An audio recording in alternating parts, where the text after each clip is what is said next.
할렐루야. 오늘도 말씀 속에서 주의 음성 듣게 되시기를 예수 이름으로 축원합니다. 귀하신 하나님의 말씀은 요한복음 11장 39절에서 44절입니다. 따라하겠습니다. 생명의 제공자이시요 창조주이신 예수님. 우리 믿음으로 다시 한번 고백하겠습니다. 생명의 제공자이시요 창조주이신 예수님. 예, 우리 그렇게 믿으면 한번 다 같이 아멘 하겠습니다. 네, 오늘은 사순절 첫 번째 주일입니다. 자, 사순절이라고 하는 절기는 부활절 전 40일 동안의 날짜를 사순절이라고 합니다. 넉사자에다가 십순자를 써서 40일을 이야기합니다. 자, 성경에는 40이라는 숫자는요, 고난을 이야기합니다. 예수님이 금식 기도하신 날짜도 40일이고 또 이스라엘 백성들이 광야에서 고생하던 그 숫자도 40년이고 또 예수님이 부활하신 다음에 승천하시기까지 이 땅에서 머무셨던 기간도 40일이고 예수님이 돌아가시고 부활하시기까지 시간으로 계산하면 약 40시간 정도 된다고 합니다.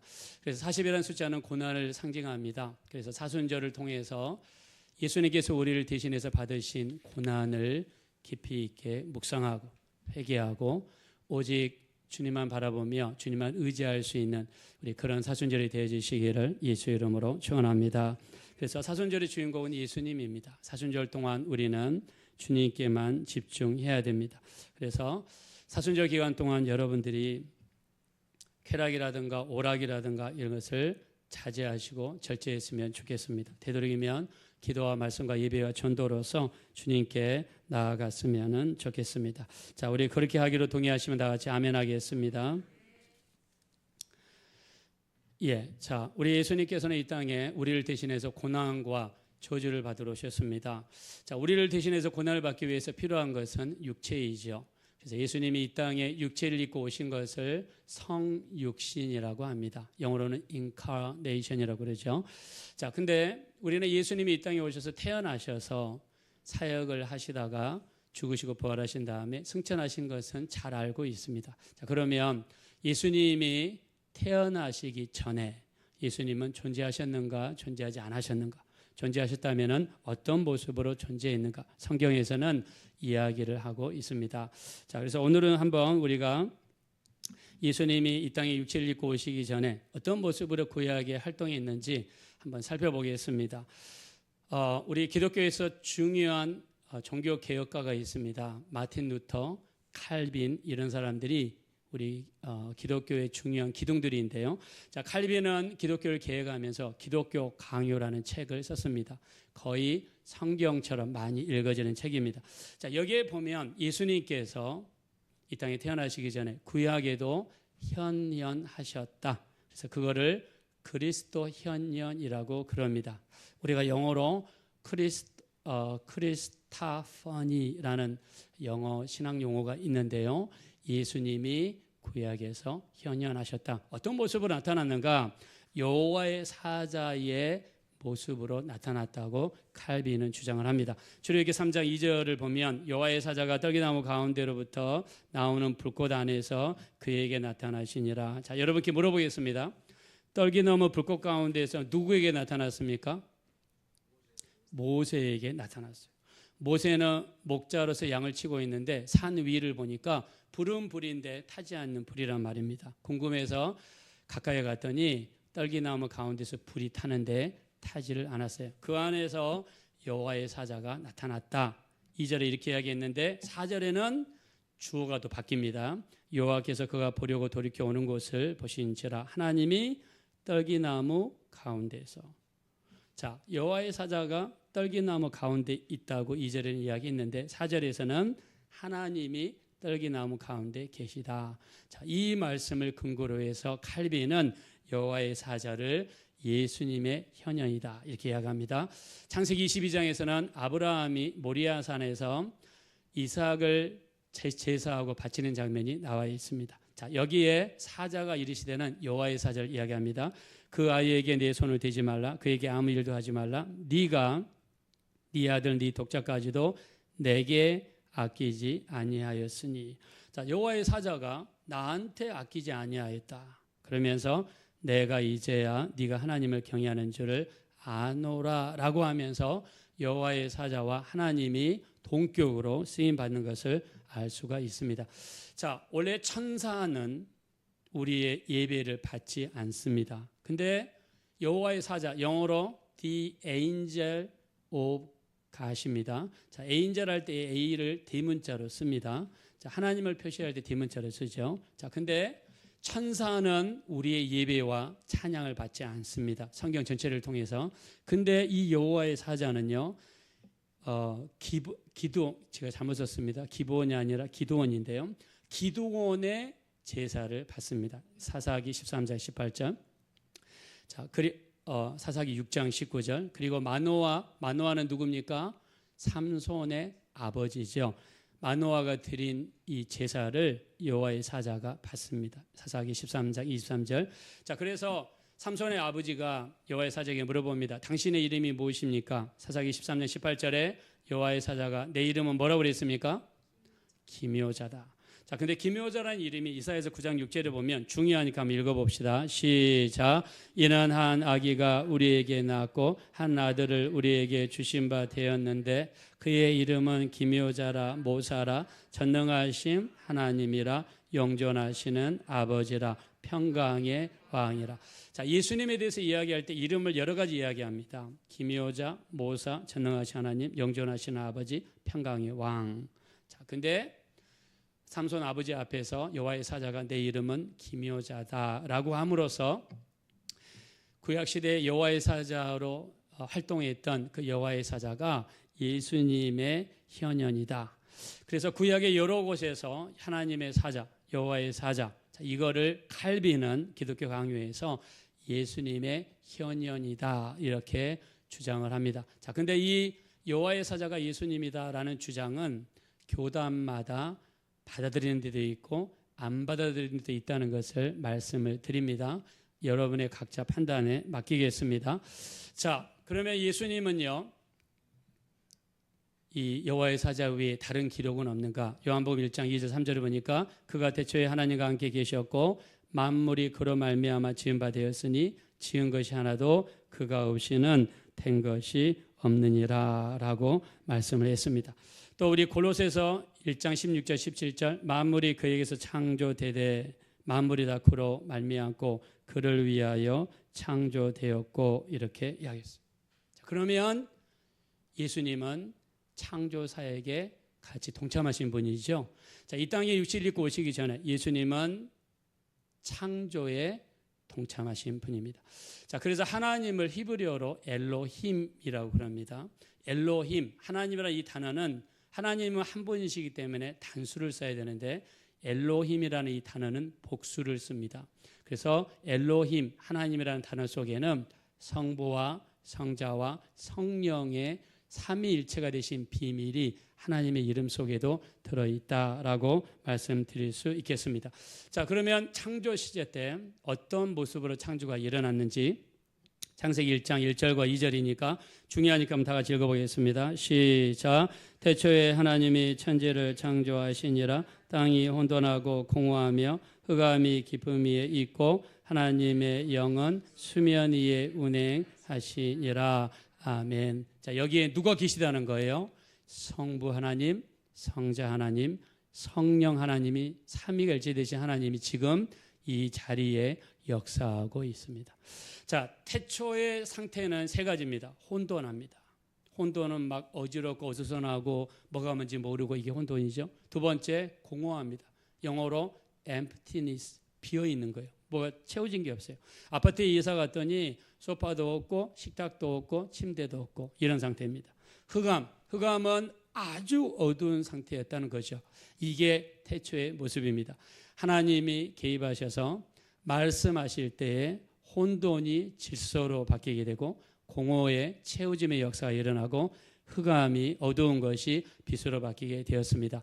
하나님이 우리 가정이 역사하시면 혼동스러운 가정이라면 반드시 질서로 돌아오게 될 줄로 믿습니다. 여러분 가정이 공허합니까?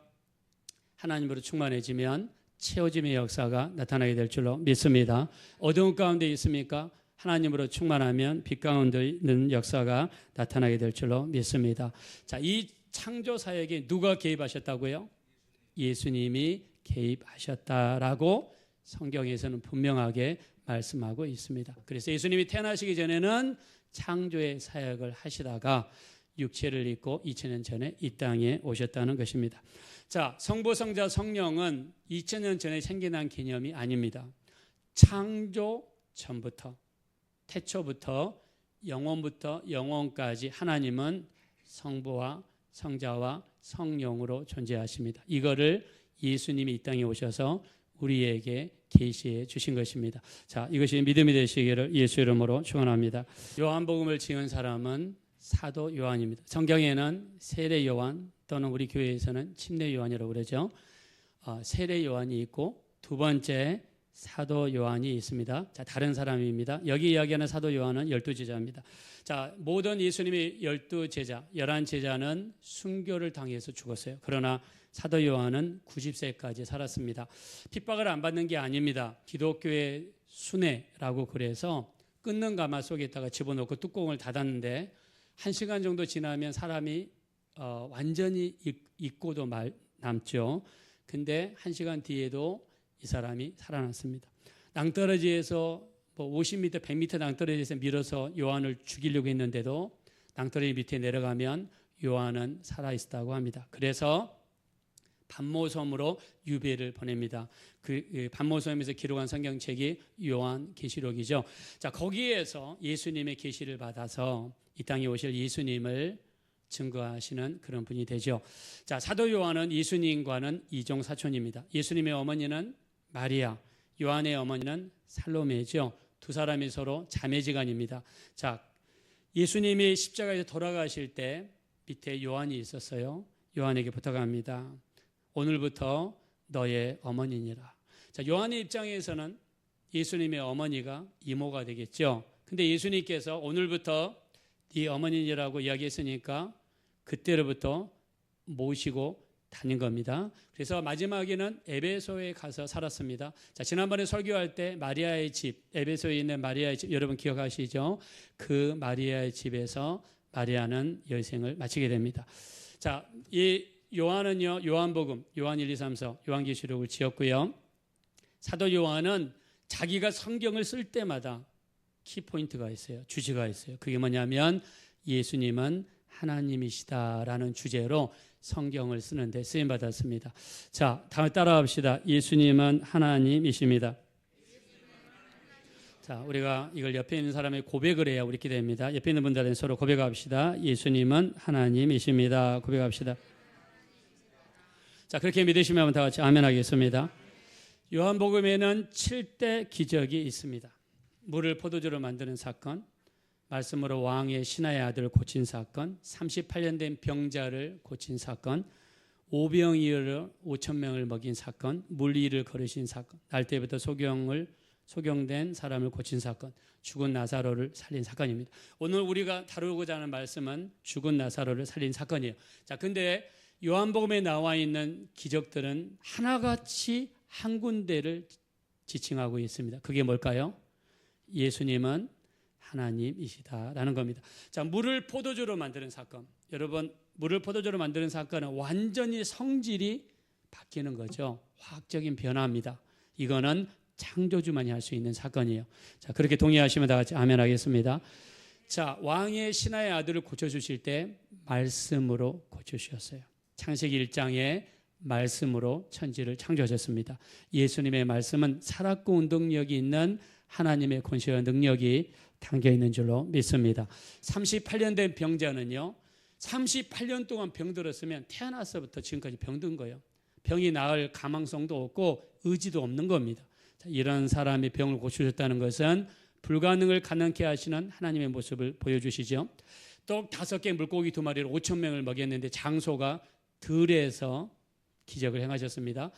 광야, 이스라엘 백성들이 광야 40년 동안 살 때 아침에는 뭐가 내렸습니까? 만나가, 저녁에는 메추라기.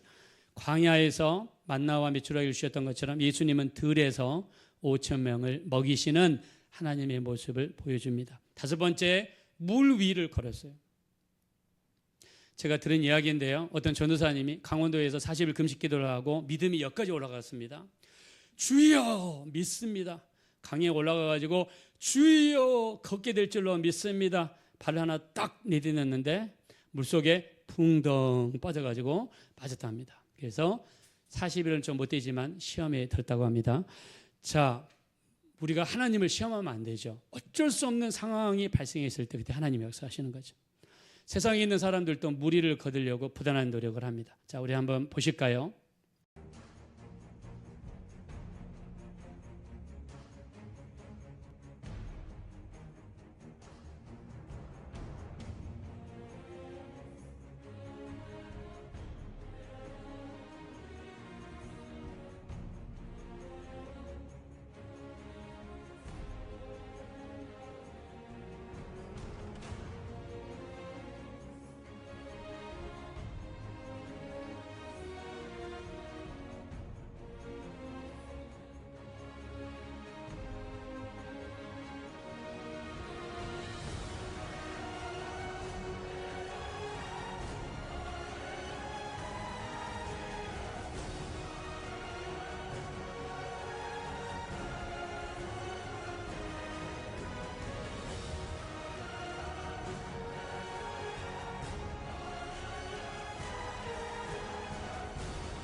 물 위를 걸어다니는 남자.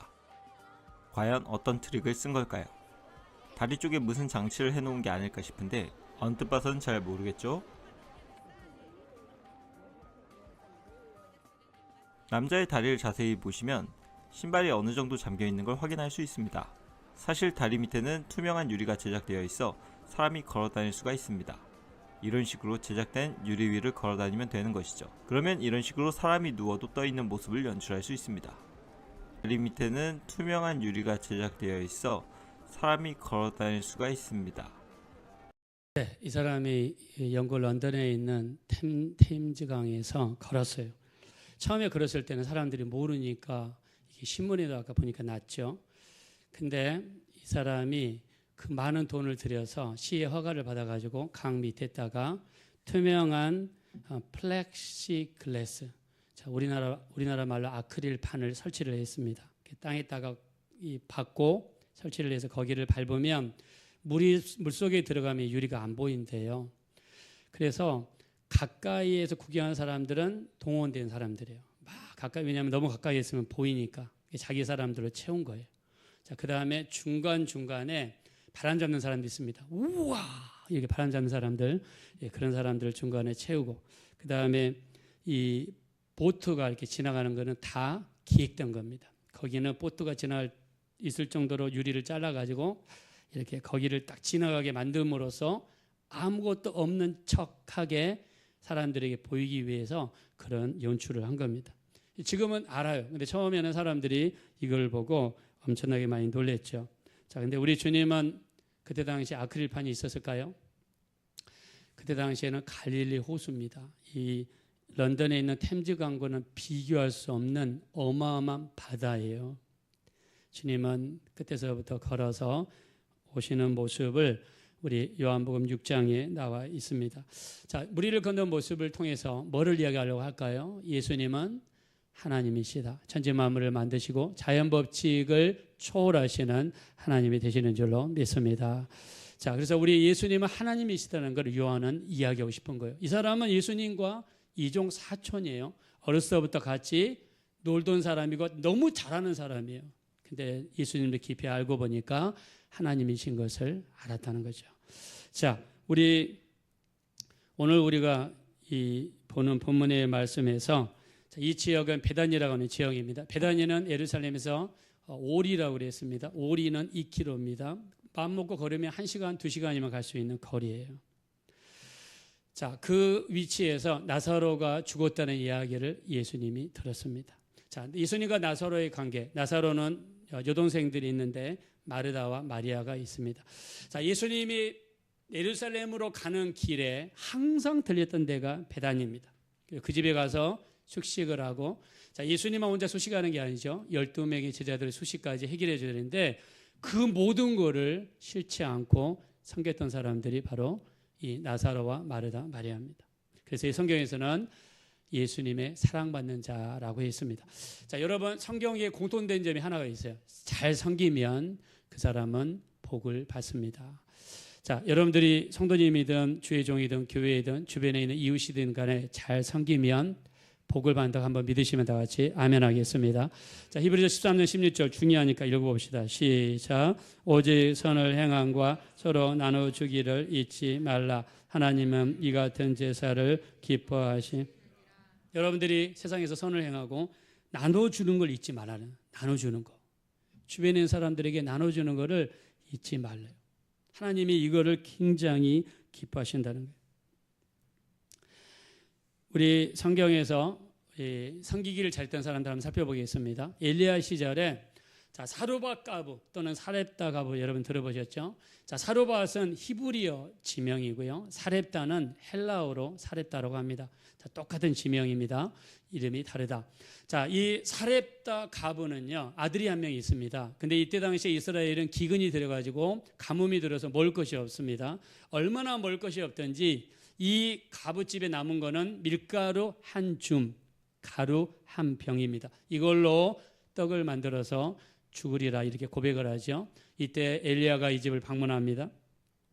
엘리야가 먹을 것을 요청했더니 사렙다 가부가 자기들이 먹으려고 준비해놨던 밀가루로 반죽을 해서 선지자를 대접했어요.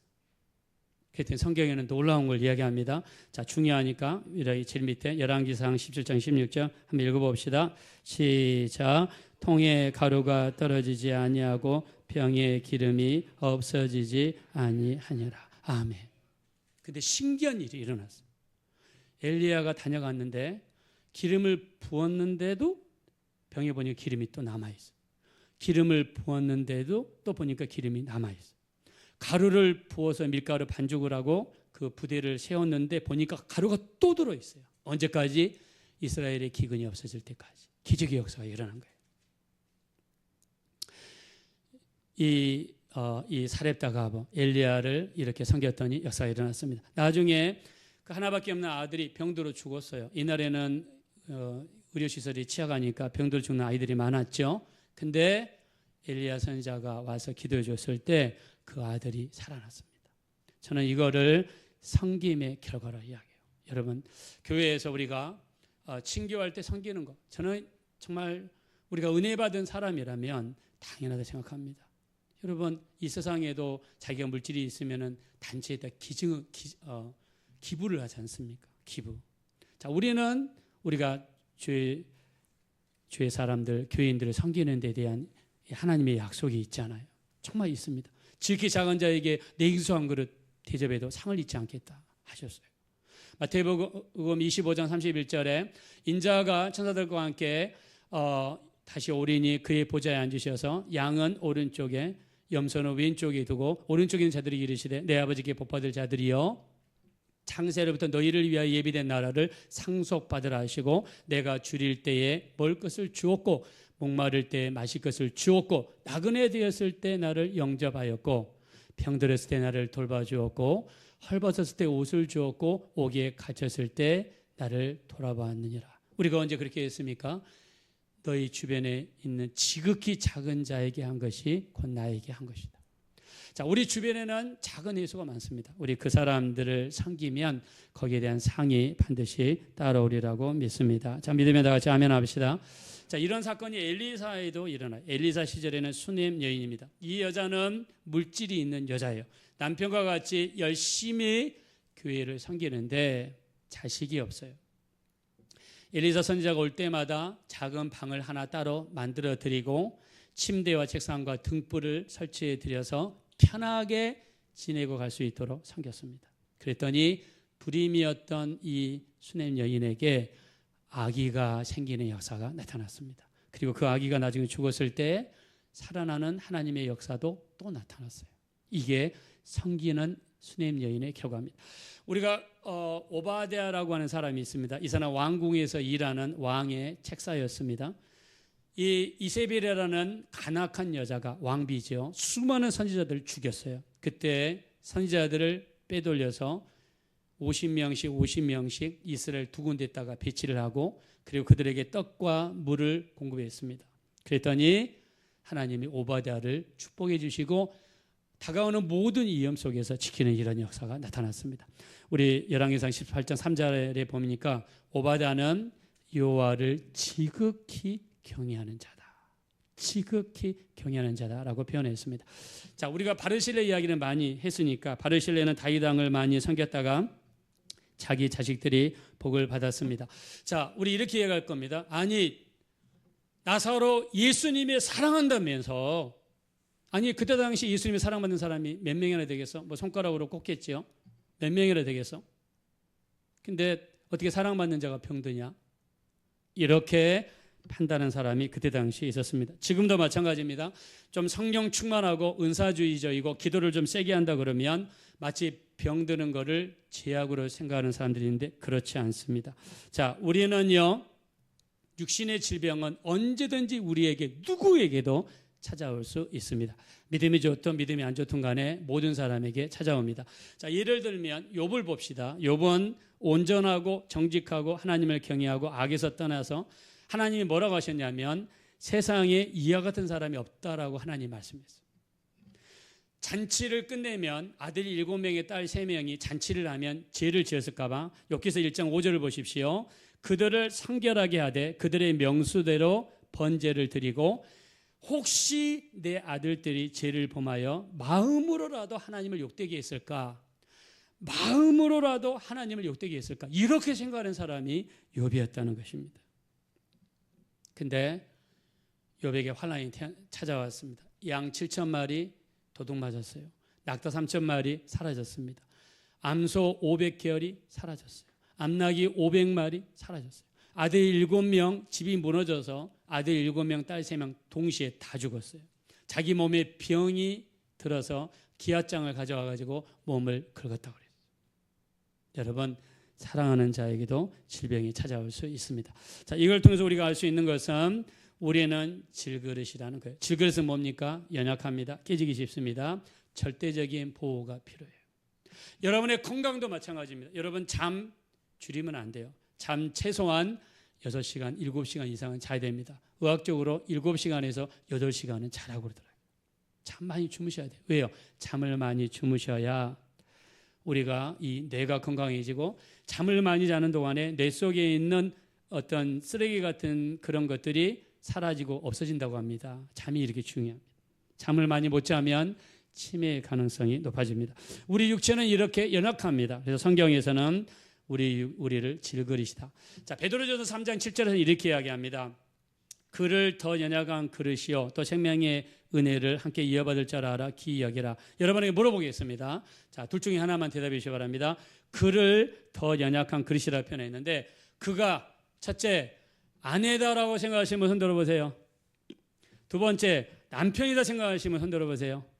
자, 세 번째 자식이다라고 생각하시면 한번 손 들어보세요. 자, 우리 교회는 답이 없는 교회 같습니다. 예, 그를 더 연약한 그릇이다. 여기는 아내를 이야기하는 거예요. 자, 더 연약한 그릇이란 말은 남편도 연약하지만 아내는 더 연약한 그릇이다. 보호해줘야 돼요. 자기 아내를 그냥 개와 여자는 개 패듯이 패야지 뭐 제맛이다. 옛날 어른들이 그래가지고 술 먹고 그거 아니죠. 술 처먹고 와가지고 그렇게 막 때렸죠. 그건 아니죠. 자, 우리는 연약한 그릇입니다. 귀중히 여겨야 돼요. 자, 우리는 사랑받는 자라 할지라도 육체에 어려움이 올 수 있어요. 그래서 누구에게나 올 수 있다는 것을 우리 알아야 됩니다. 찬송가 413장은 내 평생에 가는 길, 이걸 작사하신 분이 스패포드입니다. 이 사람은 미국의 당시 유명한 봉사였던 무디를 도와 같이 돌아다니면서 전도 집회를 같이 한 사람이고 교회를 섬기고 전도를 많이 했던 사람입니다. 이 사람은 시카고에서 변호사이면서 의과대학에서 법리학 교수도 하신 분이에요. 시카고에 대화재가 나서 교회도 불타고 자기 집도 불탔습니다.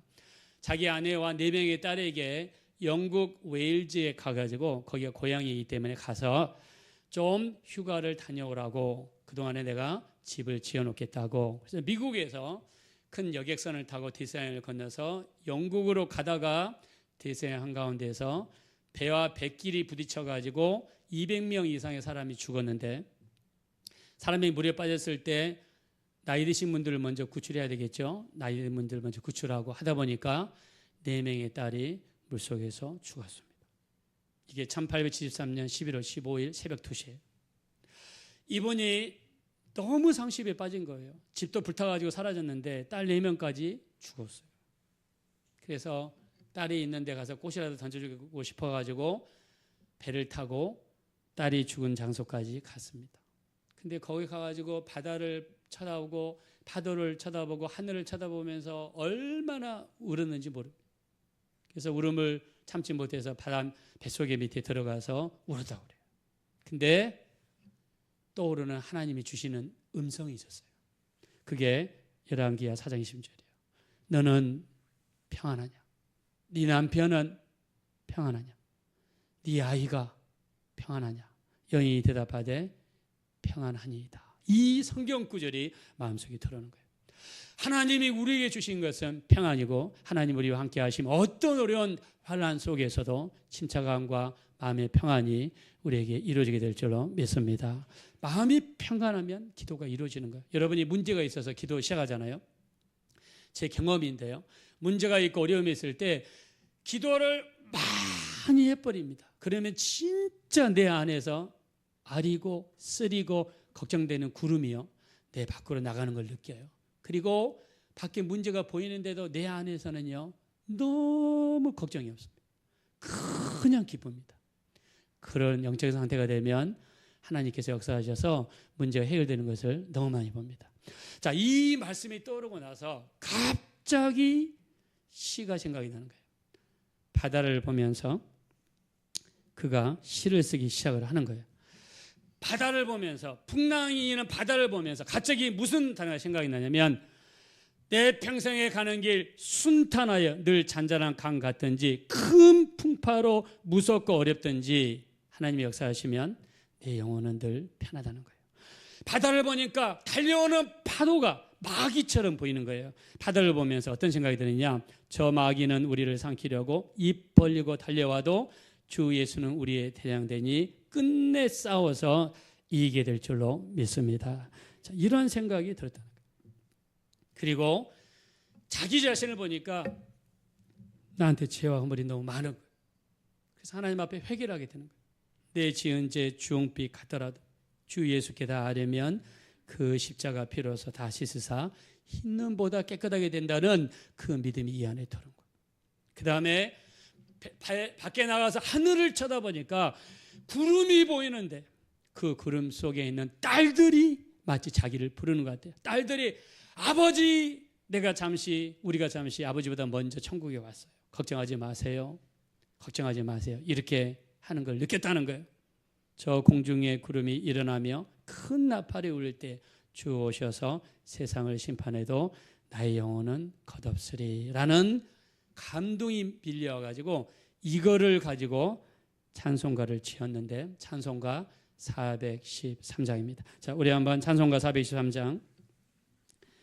자, 우리 한번 찬송가 413장 한번 보겠습니다.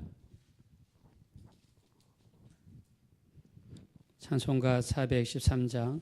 자, 여러분 한번 우리 이런 배경을 생각하면서 우리 깊이 있게 한번 찬양 올려드리겠습니다.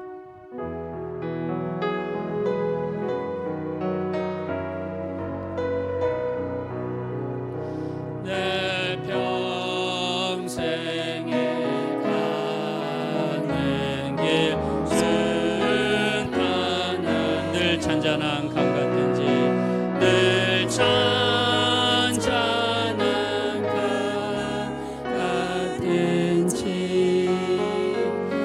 깊은 파도 무섭고 어렵든지 나의 영혼은 늘 평안하다.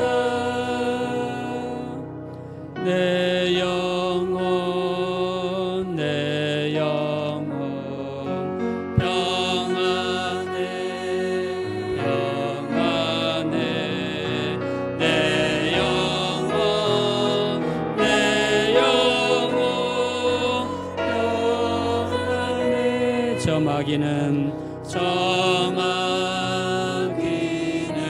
우리를 삼키려 입 벌리고 달려와도 입 벌리고 달려와 주 예수는 우리의 대장되니 주 예수는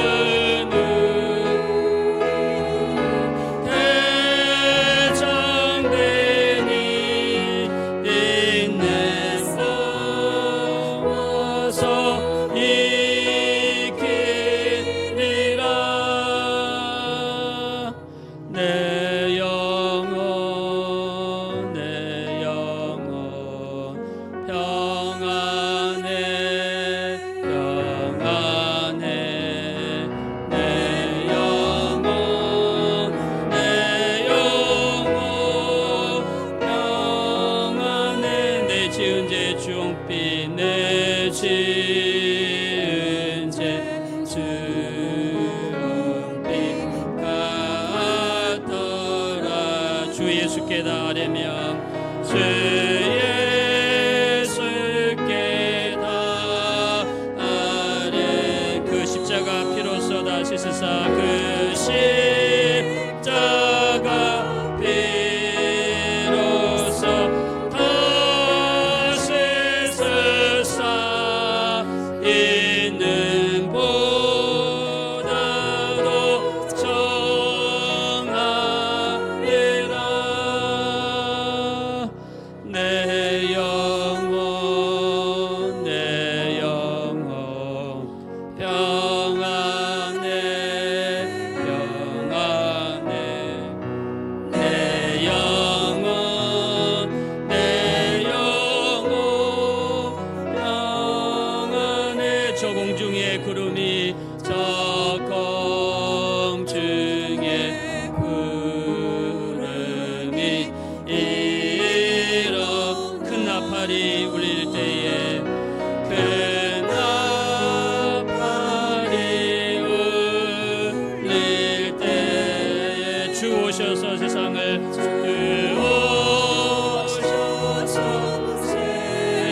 심판해.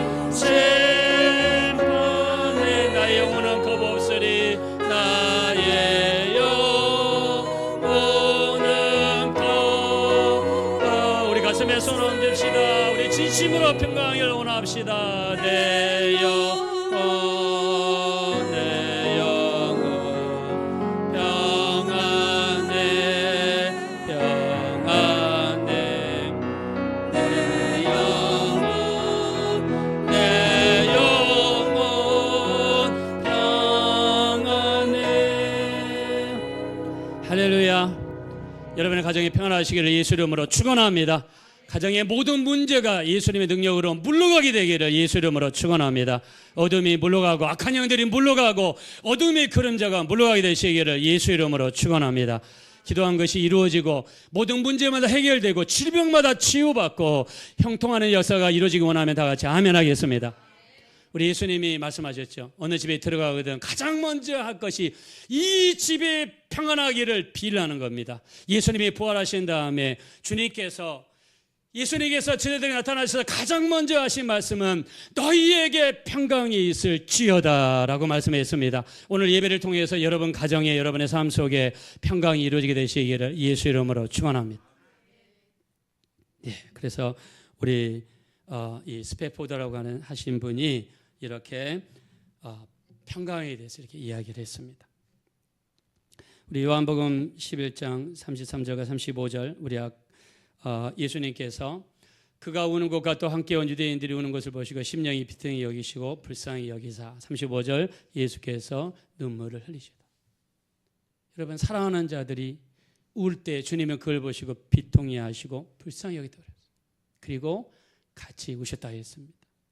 신약 성경에 예수님이 우신 장면이 세 군데 나와 있습니다. 누가복음 13장 멸망할 예루살렘을 보고 우셨고요. 요한복음 11장 35절 울고 있는 마르다 마리아를 보고 우셨고요. 히브리서 5장 7절 그가 육체에 계실 때 자기를 능히 죽음에서 구원하실 이에게 심한 통곡과 눈물로서 간구와 소원을 올려드렸으니 그의 경외하심을 인하여 들으심을 받았느니라. 주님이 겟세마네 동산에 기도하실 때 우셨다 그랬어요. 여기에서 우셨어요. 누구 때문에? 사랑하는 자가 눈물을 흘리고 할 때 우셨다고 그랬어요. 교회에서 어떤 성도님들이 아프시거나 어려움이 있으면 같이 울어야 돼요. 그게 지체입니다. 공동체입니다. 같이 우는 자들과 함께 울고 웃는 자들과 함께 울으라고 그랬어요.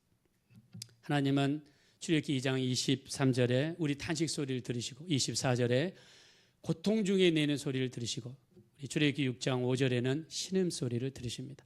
에레미야가 3장 33절 주께서 인생으로 하여금 고생하게 하시며 근심하게 하심이 본심이 아니다 그랬어요. 여러분이 고생하는 것, 여러분이 근심하는 것 하나님의 뜻이 아닙니다. 우리 하나님 앞에 기도하심으로써 물리치게 되시기를 예수 이름으로 축원합니다. 이스라엘의 장례의 절차를 보겠습니다. 이스라엘은 장례가 일어나면 그날 매장을 합니다. 매장이 아니라 동굴 속에 안치를 합니다. 이스라엘 집에 사람이 죽으면 그날 장례식을 치르는 그날 치르는 거예요. 먼저 시체를 씻습니다. 향로를 몸에 발라드립니다. 부패를 늦추고 몸에서 좋은 냄새가 나기 위해서. 그리고 하얀 천으로 몸을 이렇게 감싸줘서 가족 동굴 묘에다가 안치를 합니다. 자, 근데 우리 창세기 50장에 보면 요셉의 아버지였던 야곱은 장례식을 무려 40일 이상을 했습니다.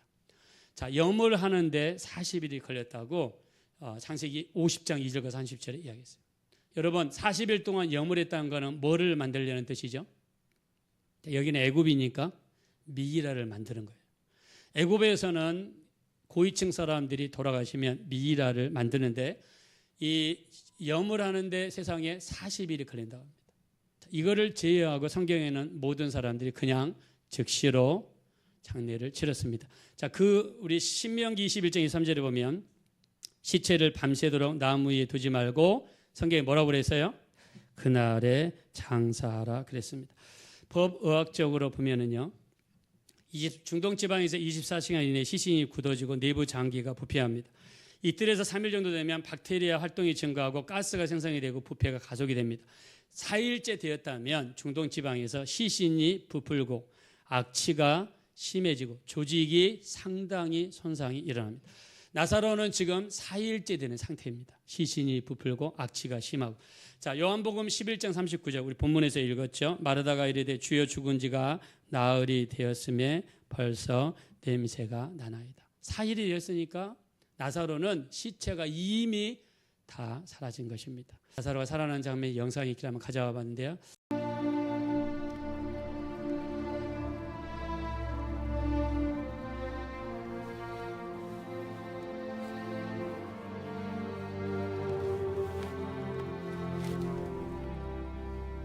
우리 주님을 찾아 모셔오소서.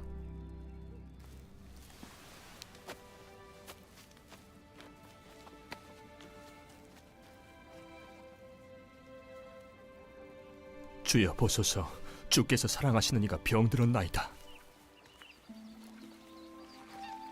그 병은 죽을 병이 아니니라.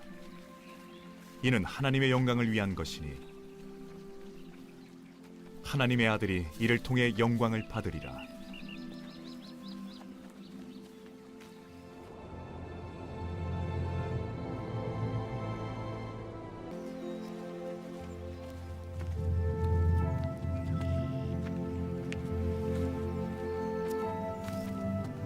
주여, 주께서 여기 계셨다면 제 오라비가 죽지 않았으리이다.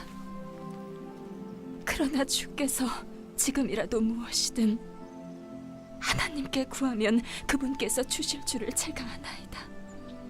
네 오라비는 다시 살 것이니라. 돌을 옮겨 치우라.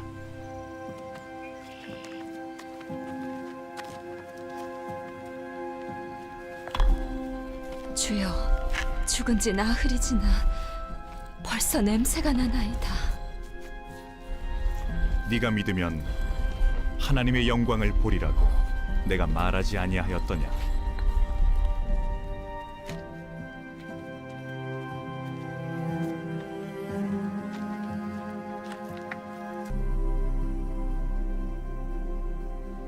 아버지,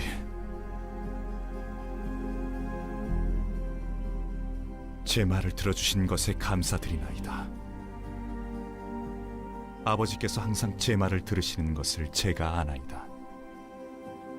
그러나 곁에 서 있는 이들 때문에 제가 그것을 말하였사오니 이것은 아버지께서 저를 보내신 것을 그들이 믿게 하려 함이니이다. 나사로야, 나오너라.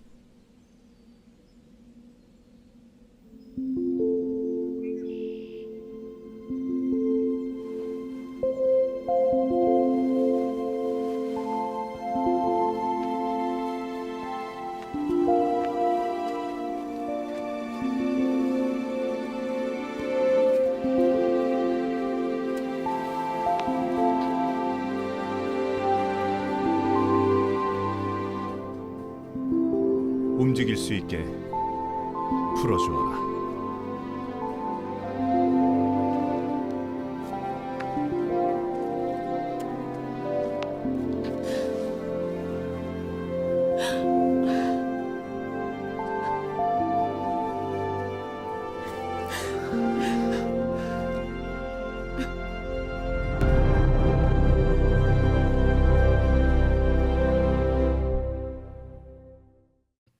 예, 우리가 이 나사로가 4일째 되었을 때 이제 살아났을 때는 정말 멀쩡하게 살아나는 모습을 볼 수가 있었습니다.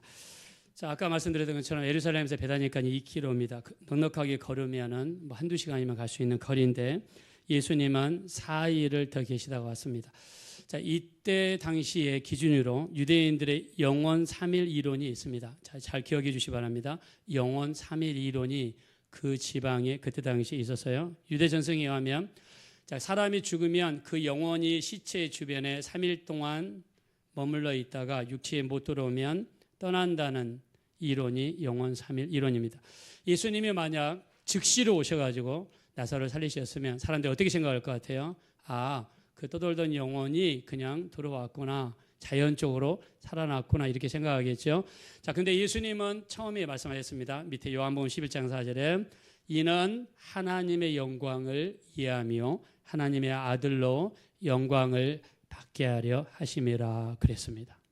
자, 기적을 통해서 하나님의 영광을 받으신다는 거예요. 인간이 할 수 없는 일을 하신 분은 하나님이시다는 것을 우리에게 알려주셔서 하나님은 영광 받기를 원하십니다. 자, 여러분들에게 기도응답이 나타나고 하나님의 도우심의 역사 나타났을 때 하나님께 온전히 영광 돌리게 되시기를 예수 이름으로 축원합니다.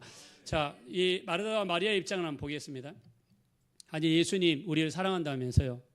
아니, 예수님 예루살렘에 가면서 우리 집에서 얻어먹은 밥그릇만 해도 12그릇 플러스 주님 거 13그릇 곱하기 10번?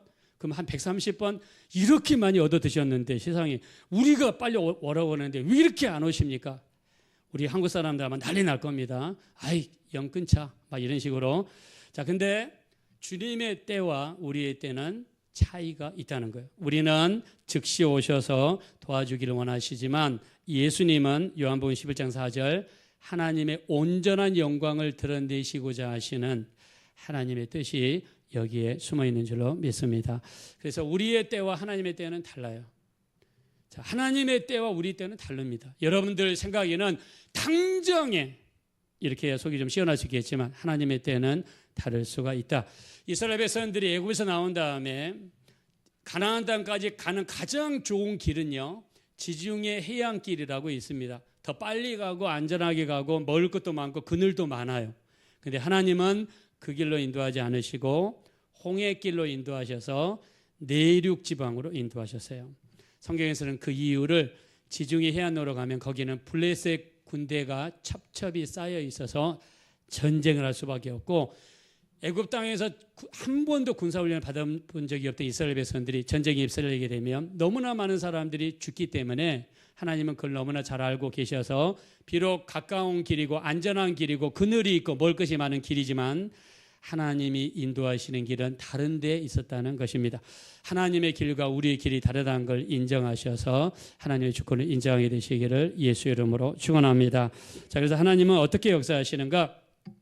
자, 한번 읽어봅시다. 전도서 3장 11절 시작. 하나님이 모든 것을 지으시되 때를 따라 아름답게 하셨고 또 사람들에게는 영혼을 사모하는 마음을 주셨느니라. 그러나 하나님이 하시는 일의 시종을 사람으로 측량할 수 없게 하나님은 때를 따라서 아름답게 하십니다. 누구의 때? 우리의 때가 아니라 하나님의 때입니다. 그때까지 기다리게 되시기를 예수 이름으로 축원합니다.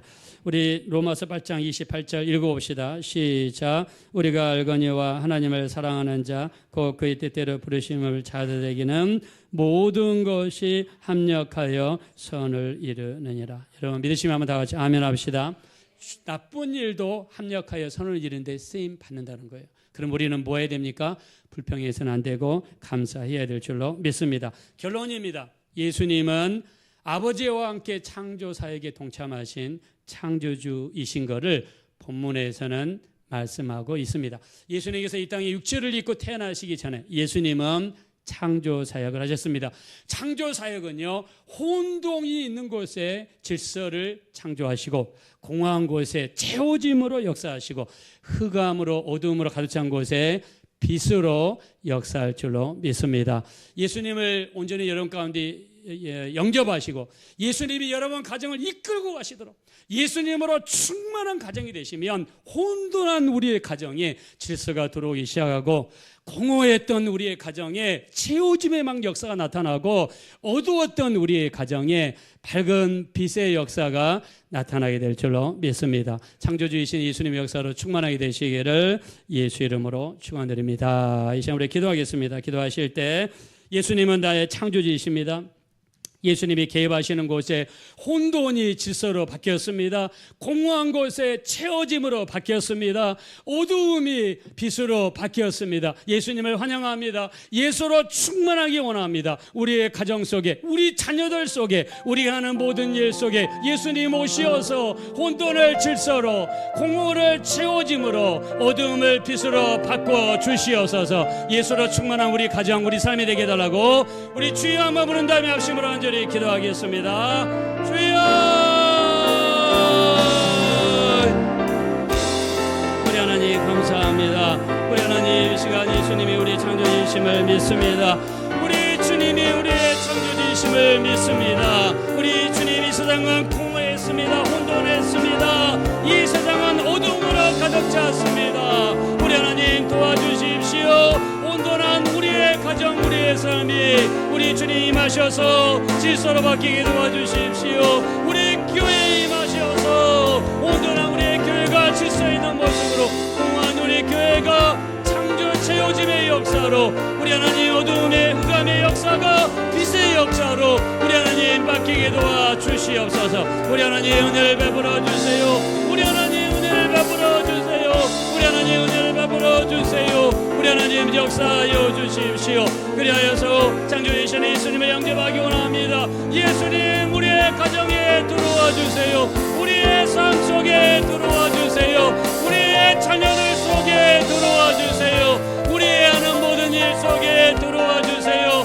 우리 주여 역사하여 주십시오. 우리 하나님 은혜를 베풀어 주십시오. 성령으로 역사하시고 성령으로 도우셔서 우리 하나님 도와주시기를 원합니다. 우리 주님이 역사하시며 아무리 거친 파도라도 잠잠해지게 될 줄로 믿습니다. 우리 주님 오셔서 너희에게 평강이 있을지어다 명령하십니다. 우리 가정에, 우리 자녀들에게, 우리 삶 속에 평강으로 역사하셔서 문제가 물러가게 하시고, 질병이 물러가게 하시고, 어두움이 물러가게 하시고, 악한 영들이 물러갈 수 있도록 우리 주님 도와주시고 평강으로 인도해 주세요. 우리 사모하는 마음으로 우리 소리를 내서 우리 힘을 다해 주여만 부른다며 합심으로 기도하겠습니다. 주여, 우리 하나님 도와주세요. 도와주세요. 우리 하나님, 우리를 불쌍히 여겨주세요. 우리를 긍휼히 여겨주세요. 하나님 인도하시고 도와주시며 우리 하나님 긍휼히 여겨주시기를 우리 하나님 오전히 간절히 다 권합니다. 성령으로 인도하시고 성령으로 도와주시며 우리 하나님 은혜를 베풀어 주십시오. 오직 주님의 평강으로 도와주세요. 주님의 평강으로 임하여 주세요. 주님의 평강으로 붙들어 주세요. 하나님 능히 도와주십시오. 그리하여서 올라는 우리 가정, 우리 하는 모든 이들 속에 평강으로 임하게 도와주시어서 어둠이 물러가게 도와주시고 악한 영들이 물러가게 도와주시고 모든 문제들이 풀리게 도와주시고 질병들이 물러가게 도와주시고 우리 하나님, 하나님의 도우심으로 충만한 우리의 삶이 될 수 있도록 우리 하나님 은혜를 베풀어 주십시오. 우리 하나님 성령으로 인도해 주세요. 하나님 은혜를 베풀어 주세요. 특별히 우리 육신의 연약함을 놓고 모든 사람들이 육신의 연약함을 가지고 있습니다. 우리 육신의 연약함 주님 안수해 주시고 놀라운 치유의 역사로 붙들어 주십시오. 또 가족 중에 아프신 분들이 있다면 우리 주님 정말 안수해 주시고 나사로가 살아난 것 같은 놀라운 치유의 역사가 일어나게 도와주십시오. 우리 교인들 중에 아프신 분들을 위해서 우리 한번 마지막으로 주여 한번 부른 다음에 치유를 위해서 우리 합심으로 간절히 기도하겠습니다. 주여,